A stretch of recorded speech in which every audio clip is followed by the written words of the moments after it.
She was born in the shadow of the First World War. A blend of speed, firepower, and ambition. HMS Repulse was a battlecruiser, fast, sleek and powerful. But built in an age when navies still believed that speed could be traded for armor. Laid down in January 1915 and launched just over a year later, HMS Repulse was a product of urgency.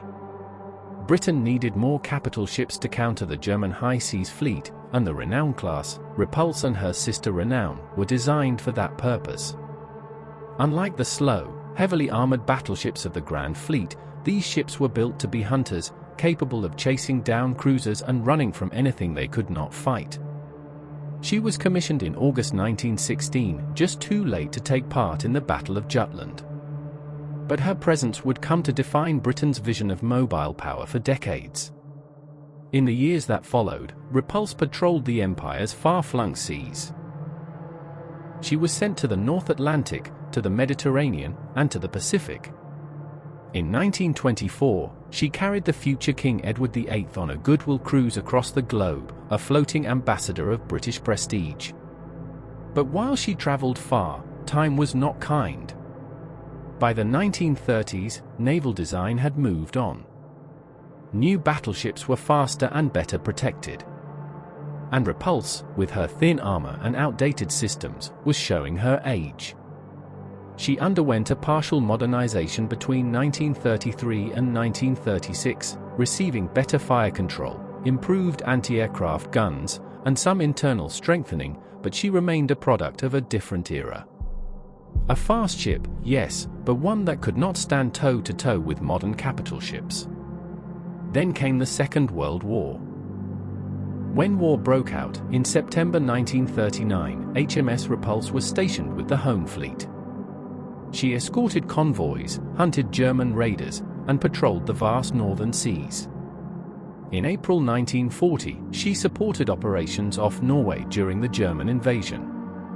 In one encounter near Trondheim, she was bombed by German aircraft, but escaped without serious damage, a warning of things to come. By late 1941, with Japan rising in the Pacific, Britain looked to project strength in the east. Singapore was considered the fortress of the Far East. To defend it, and to deter Japanese aggression, the Royal Navy formed Force Z.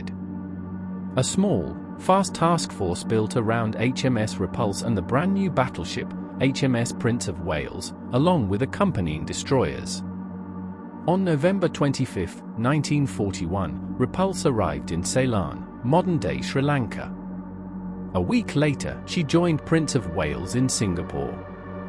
Their presence was supposed to send a clear message to Tokyo, but it didn't. On December 8, just hours after the attack on Pearl Harbor, Japan invaded Malaya. Force Z was ordered to intercept the invasion fleet. On December 10, without air cover and relying on speed and secrecy, Repulse and Prince of Wales steamed north. It would be their final mission. On the morning of December 10, 1941, HMS Repulse steamed through the warm waters of the South China Sea, alongside Prince of Wales and 4 destroyers, searching for the Japanese invasion fleet off the coast of Malaya. It was an audacious mission. Force Z had no air cover. The nearby Royal Air Force squadrons were understrength and ill-equipped. Still, Admiral Sir Tom Phillips, leading the force aboard HMS Prince of Wales, believed surprise and speed could carry the day. But the Japanese were ready. Their reconnaissance aircraft spotted the British ships. And from air bases in Indochina, waves of Japanese land-based bombers and torpedo planes were scrambled, over 80 aircraft in total. These were not the sluggish biplanes of Taranto.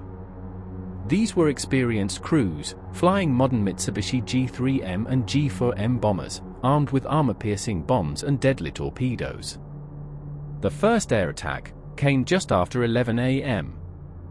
HMS Repulse, with her high speed and excellent maneuverability, danced through the initial waves. Her captain, William Tennant, led the ship with brilliance.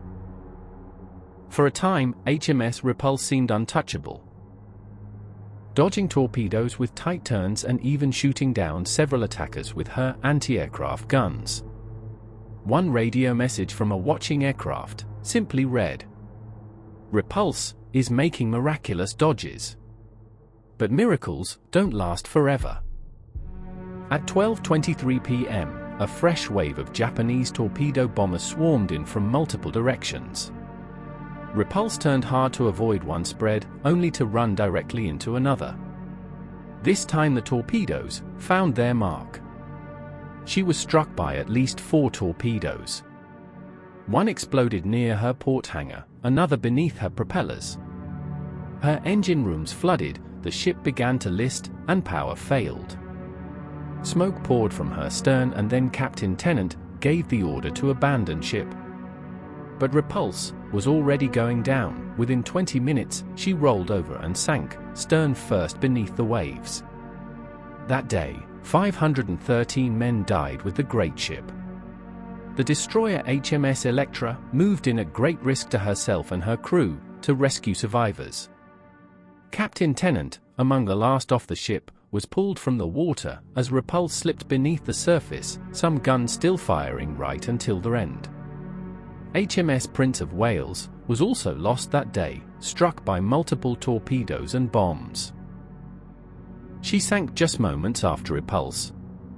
The loss of both ships in a single engagement stunned the world and the British Royal Navy. This was the first time in history that capital ships had been sunk entirely by aircraft while at sea and underway, without ever engaging a surface enemy. No British battleship or battlecruiser had been lost in such a way before. Naval doctrines had been shattered. The age of the battleship had reached its tipping point. Air power had now proven it could hunt, strike, and destroy the greatest warships afloat. The loss of Force Z was more than a tactical failure. It was a psychological blow to the British Empire. Singapore, once thought impregnable, was now exposed. In just 2 months it would fall into Japanese hands. But the crews of HMS Repulse and HMS Prince of Wales were never forgotten. Their bravery under fire, their refusal to retreat, and their sacrifice became part of Royal Navy legend. Captain Tennant, who survived, was later knighted. The survivors who returned home spoke of the calm professionalism of the gunners, the engineers who stayed at their posts as the compartments flooded, and the final salute as the Union Jack slipped below the sea. And Repulse, though built for a different kind of war, fought her last battle with the same honor she was built with. She had survived a world war, traveled the globe, and defended the empire. She had seen the birth of modern naval warfare, and she had died at the dawn of a new age. But in every discussion of naval history, Repulse stands as a turning point. Not just a ship lost, but a lesson learnt. After her dramatic sinking off the coast of Malaysia on December 10, 1941, the battlecruiser became not just a shipwreck, but a war grave.